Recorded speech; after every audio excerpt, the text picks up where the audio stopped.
ನಮ್ಮ Sahyadri news channel ಅನ್ನು YouTube, Facebook ಹಾಗೂ ಇನ್ಸ್ಟಾಗ್ರಾಂನಲ್ಲಿ ನೋಡಿ. ಸಬ್ಸ್ಕ್ರೈಬ್, ಲೈಕ್ ಮತ್ತು ಶೇರ್ ಮಾಡಿ ಪ್ರೋತ್ಸಾಹಿಸಿ. ಯಡಿಯೂರಪ್ಪನವರ ಕೊನೆಯ ಭಾಷಣ.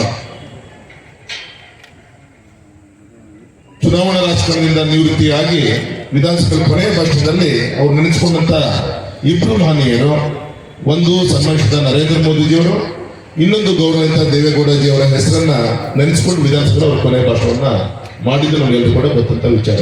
ಈ ರೀತಿ ನಮ್ಮ ತಂದೆಯವರ ಜೀವನದಲ್ಲಿ, ನಮ್ಮೆಲ್ಲರ ಒಂದು ಜೀವನದಲ್ಲಿ ಗೌರವಿತ ದೇವೇಗೌಡರು ಪ್ರತ್ಯಕ್ಷವಾಗಿ ಪರೋಕ್ಷವಾಗಿ ನಮಗೂ ಕೂಡ ಒಂದು ರೋಲ್ ಮಾಡೆಲ್ ಆಗಿ ರೈತ ಪರವಾದಂತ ಶೋಷಿತ ಪೀಡಿತ ಸಮಾಜದ ಪರವಾಗಿ ತೆಗೆದುಕೊಂಡ ನಿಲುವುಗಳೇನಿದೆ ನಮ್ಮೇಲೂ ಕೂಡ ಅಷ್ಟೇ ಅವರ ಆಶೀರ್ವಾದ ಪರಿಣಾಮ ನಮ್ಮೇಲೂ ಕೂಡ ಇದೆ. ಇಷ್ಟು ಮಾತ್ರ ಹೇಳ್ತೇನೆ, ಕುಮಾರಸ್ವಾಮಿಗಳಿಗೆ ನನ್ನ ವಿನಂತಿ, ಇವತ್ತು ಒಳ್ಳೆ ರೀತಿಯಂತ ನಿಮ್ಮ ಆದೇಶ ಪ್ರಕಾರ ಇವತ್ತು ಕ್ಷೇತ್ರದಲ್ಲಿ ಕೆಲಸವನ್ನ ಮಾಡ್ತಾ ಇದ್ದಾರೆ. ಮುಂದೂ ಕೂಡ ಈ ಪ್ರೀತಿಯನ್ನ ಉಳಿಸ್ಕೊಂಡು ಬೆಳೆಸ್ಕೊಂಡ ಕಾರ್ಯವನ್ನ ನಿಮ್ಮ ರಾಘಣ್ಣ ಜೊತೆಗೆ ಇದ್ದು ತೆಗೆದುಕೊಂಡಂತ ಕೆಲಸ ಕೂಡ ಮಾಡ್ತೀನಿ ಅಂತ ಈ ಸಂದರ್ಭದಲ್ಲಿ ವೇದಿಕೆ ಮುಖಾಂತರ ಹೇಳ್ತಾ, ಇವತ್ತು ಇಷ್ಟು ವರ್ಷಕ್ಕೆ ತಾವು ಕೂಡ ತಂದಿದ್ದೀರಿ. ಎಲ್ಲ ರೀತಿಯಂತ ಚುನಾವಣೆಯ ಒಬ್ಬ ವಿರೋಧಿಯ ಪ್ರಚಾರ ಕೊನೆಯ ಒಂದು ಅಸ್ತ್ರ ಅಂದ್ರೆ ಅಪಪ್ರಚಾರ ಅಂತ ಹೇಳ್ತಾರೆ. ಇವತ್ತು ಹಾಸನದಿಂದ ಹಿಡಿದು ಶಿವಮೊಗ್ಗದಲ್ಲೂ ಕೂಡ ಅದೇ ಅಪಪ್ರಚಾರಗಳು ಇವತ್ತು ಆಗ್ತಾ ಇದೆ. ಹಾಗಾಗಿ ಇದೆಲ್ಲದೂ ಕೂಡ ಸೂಕ್ಷ್ಮ ತಾವೆಲ್ಲರೂ ಕೂಡ ಗಮನಿಸಬೇಕು. ಹಾಗಾಗಿ ಇವತ್ತು ನಮ್ಮ ಸಜ್ಜನ ಮತದಾರರಿರುವಂತಹ ನಮ್ಮ ಕ್ಷೇತ್ರದಲ್ಲಿ ಇವತ್ತು ಚರ್ಚೆಗಳು ಏನಾಗ್ತಾ ಇದೆ, ಹಿಂದೇನಾಯ್ತು ಮುಂದೇನ್ ಮಾಡ್ತೀವಿ ಅನ್ನೋದು ಬಿಟ್ಟು ವೈಯಕ್ತಿಕವಾಗಿ ಟೀಕೆ ಟಿಪ್ಪಣಿ ಮುಖಾಂತರ ಇವತ್ತು ರಾಜಕಾರಣ ಮಾಡಕ್ಕೆ ಹೊರಟಂತ ಈ ಕಾಂಗ್ರೆಸ್ ಪಕ್ಷಕ್ಕೆ ನಾವೆಲ್ಲರೂ ಕೂಡ ತಮ್ಮ ಜಾಗವನ್ನು ತೋರಿಸಬೇಕಾಗಿದೆ. ನಮ್ಮ ಕುಮಾರಣ್ಣ ಪ್ರೆಸ್ ಮೀಟಲ್ಲಿ ಮಾತಾಡ್ತಾ ಹೇಳ್ತಾ ಇದ್ರು, ಆ ಕಾಂಗ್ರೆಸ್ ಅವರಿಗೆ ಸುಮ್ಮನೆ ಹಸ್ತದ ಗುರುತು ಮೊದಲು ಆ ಚೊಂಬಿನ ಗುರುತು ಎದ್ದು ಬಿಟ್ಟಿದ್ರೆ ಅವರಿಗೆ ಇಷ್ಟ ಆಗ್ತಿತ್ತು ಅನ್ನೋದು ಗೊತ್ತಿಲ್ಲ. ಅದು ಯಾಕೋ ಕಳೆದೊಂದು ವಾರದಿಂದ ಕೈಯಲ್ಲಿ ಏನಿಲ್ಲ ಪರವಾಗಿ ನಿಂತ್ಕೊಂಡೇ ಓಡಾಡ್ತಾ ಇದ್ದಾರೆ. ಈ ರಾಜ್ಯದ ಜನರಿಗೆ ಅದು ಕೊಟ್ಟಿದ್ದಕ್ಕೆ ಇವತ್ತು ಅಧಿಕೃತವಾದಂತ ವಿರೋಧ ಪಕ್ಷದ ನಾಯಕನ ಸ್ಥಾನ ಕೂಡ ಕಳ್ಕೊಂಡು ಪಾರ್ಲಿಮೆಂಟ್ ಅಲ್ಲಿ ಬರುವಂತ ದಿನದಲ್ಲಿ ಪಬ್ಲಿಕ್ ಗ್ಯಾಲರಿ ಕೊಡುವಂತ ಸ್ಥಿತಿ ಬಂದು ಕೂಡ ಆಶ್ಚರ್ಯ ಪಡಬೇಕಾಗಿಲ್ಲ ತಾಯಿ. ಹಾಗೆ ಭವಿಷ್ಯ ಇರೋದು ಮೋದಿಜಿಯವರ ನೇತೃತ್ವ, ದೇವೇಗೌಡರ ನೇತೃತ್ವದಲ್ಲಿ ನಮ್ಮ ಶೋಷಿತ ಪೀಡಿತ ಸಮಾಜಕ್ಕೆ ಏನೇನು ಆಗ್ಬೇಕು ಆ ಕೆಲಸಗಳು ಬರುವಂತ ಕೇಂದ್ರ ಸರ್ಕಾರ ನಮ್ಮದೇ ಇದೆ. ರಾಜ್ಯದಲ್ಲೂ ಕೂಡ ಆದಷ್ಟು ಬೇಗ ಸಮ್ಮಿಶ್ರ ಸರ್ಕಾರವನ್ನ ನೋಡುವಂತದ್ದು ದಿನಗಳು ದೂರ ಇಲ್ಲ ಅಂತ ಈ ಸಂದರ್ಭದಲ್ಲಿ ಹೇಳ್ತೀನಿ. ಒಟ್ಟಾಗಿ ಒಂದಾಗಿ ಕ್ಷೇತ್ರದ ನಿಮ್ಮೆಲ್ಲರ ಕನಸೇನಿದೆ ನನಸ್ಕೊಳ್ಳುವಂತ ಕೆಲಸವನ್ನ ನಾವೆಲ್ಲ ಸೇರಿ ಮಾಡೋಣ ಅಂತ ವಿನಂತಿ ಮಾಡ್ಕೊಂತ, ಚುನಾವಣೆಗಳು ಏನು ಪ್ರಾರಂಭ ಆಗಿದೆ,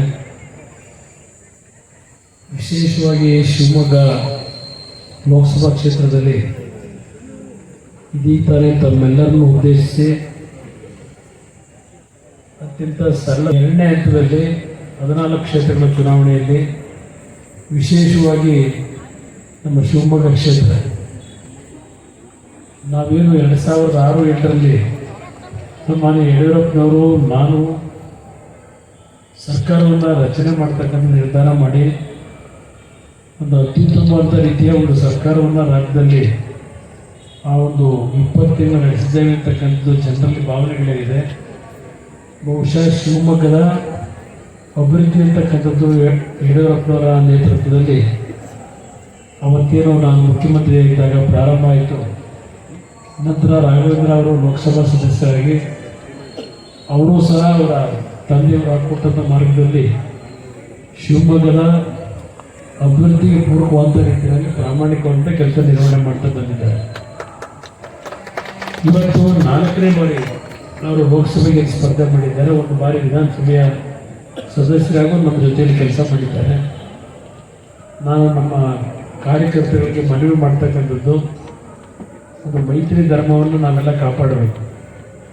ಈಗಾಗಲೇ ಮೊದಲನೇ ಹಂತದಲ್ಲಿ ನಾವೇನು JDS ಮತ್ತು ಭಾರತೀಯ ಜನತಾ ಪಕ್ಷದ ಅಭ್ಯರ್ಥಿಗಳ ಪರವಾಗಿ ಸನ್ಮಾನ್ಯ ದೇವೇಗೌಡರು, ಸನ್ಮಾನ್ಯ ಯಡಿಯೂರಪ್ಪನವರು ಈ ಒಂದು ಇಳಿಯ ವಯಸ್ಸಿನಲ್ಲೂ ಪಕ್ಷದ ಅಭ್ಯರ್ಥಿಗಳು ಗೆಲ್ಲಬೇಕು ಅಂತಕ್ಕಂಥ ದೃಷ್ಟಿಯಿಂದ ಆ 14 ಕ್ಷೇತ್ರದಲ್ಲಿ ಅವರದೇ ಆದಂಥ ರೀತಿಯಲ್ಲಿ ಶ್ರಮ ಹಾಕಿದ್ದಾರೆ.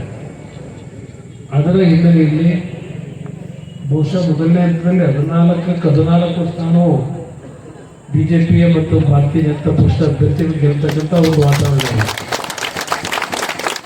ಈಗ 2ನೇ ಹಂತದಲ್ಲೂ ಸಹ 14 ಕ್ಷೇತ್ರಗಳ ಚುನಾವಣೆ ಏನಿದೆ, ಈಗಾಗಲೇ ದೇಶದ ಜನತೆಯ ಒಂದು ಭಾವನೆ ನರೇಂದ್ರ ಮೋದಿಯವರು ಈ ದೇಶಕ್ಕೆ ಅನಿವಾರ್ಯ, ಈ ದೇಶದ ಭದ್ರತಾ ದೃಷ್ಟಿಯಿಂದ, ಈ ದೇಶದಲ್ಲಿ ಆರ್ಥಿಕವಾಗಿ ಹಲವಾರು ಸುಧಾರಣೆಗಳನ್ನ ತರ್ತಕ್ಕಂಥ ಮುಖಾಂತರ ದೇಶ ಒಂದು ಪ್ರಗತಿ ಪಥದತ್ತ ಹೋಗ್ತಕ್ಕಂಥದ್ದು ಅಷ್ಟೇ ಅಲ್ಲ, ಪ್ರತಿ ಕುಟುಂಬಗಳ ಆರ್ಥಿಕ ಶಕ್ತಿಯನ್ನು ವೃದ್ಧಿ ಮಾಡಿ ಎಲ್ಲರೂ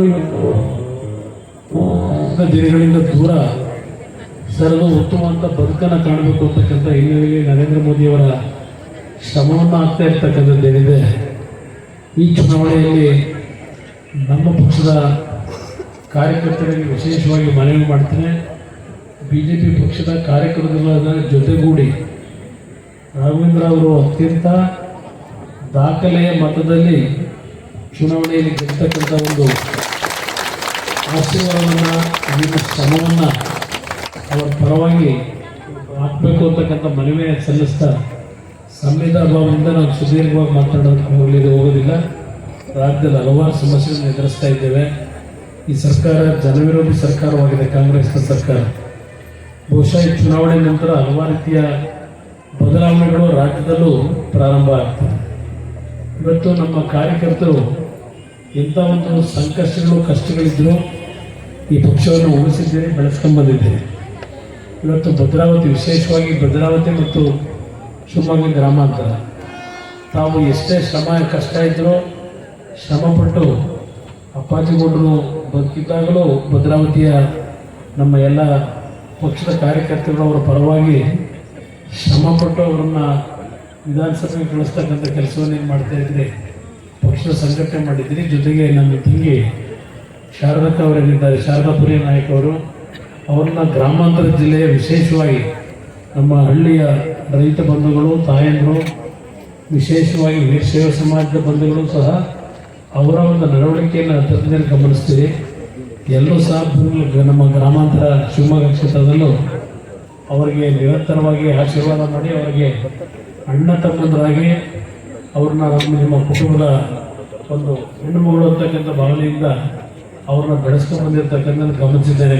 ನಮ್ಮ ಭದ್ರಾವತಿಯ ಕಾರ್ಯಕರ್ತರಿಗೂ ಮನವಿ ಮಾಡ್ತೇನೆ, ಈ ಬಾರಿ ಯಾವ ಒಂದು MSI ವಿಷಯದಲ್ಲಿ ಸ್ವಲ್ಪ ಭಾಗದಲ್ಲಿ ಗಾಬರಿ ಇದೆ. ಬಹುಶಃ ಚುನಾವಣೆ ನಂತರ ಕೇಂದ್ರ ಸರ್ಕಾರದಲ್ಲಿ ಪ್ರಧಾನಮಂತ್ರಿಗಳ ಮನವೊಲಿಸಿ ಆ ಒಂದು ನಮ್ಮ ಕಾರ್ಮಿಕರ ಒಂದು ಆತಂಕ ಏನಿದೆ ಅದನ್ನು ಸರಿಪಡಿಸಿ ಆ ಕಾರ್ಖಾನೆಯ ಪುನಶ್ಚೇತನಗೊಳಿಸ್ತಕ್ಕಂಥದ್ದಕ್ಕೆ ಪ್ರಾಮಾಣಿಕ ಪ್ರಯತ್ನ ಪಡ್ತೀವಿ ಅಂತಕ್ಕಂಥ ಮಾತನ್ನು ಸಂದರ್ಭದಲ್ಲಿ ಹೇಳ್ತಾ, ಇವತ್ತು ರಾಘವೇಂದ್ರ ಅವರ ಒಂದು ಗೆಲುವಿಗೆ ನಿಮ್ಮೆಲ್ಲರ ಶ್ರಮ ಮುಂದಿನ ಒಂದು ವಾರಗಳ ಕಾಲ ಯಾವುದೇ ಒಂದು ಸಮಯವನ್ನು ವ್ಯರ್ಥ ಮಾಡದೆ ತಮ್ಮ ಒಂದು ಶ್ರಮವನ್ನು ಅವರ ಪರವಾಗಿ ಹಾಕಬೇಕು ಅಂತಕ್ಕಂಥ ಮನವಿ ಮಾಡಿ ನಿಮ್ಮೆಲ್ಲರಿಗೆ ಶುಭ ಹಾರೈಸಿ ಎರಡು ಮಾತು ಮುಗಿಸ್ತೇನೆ.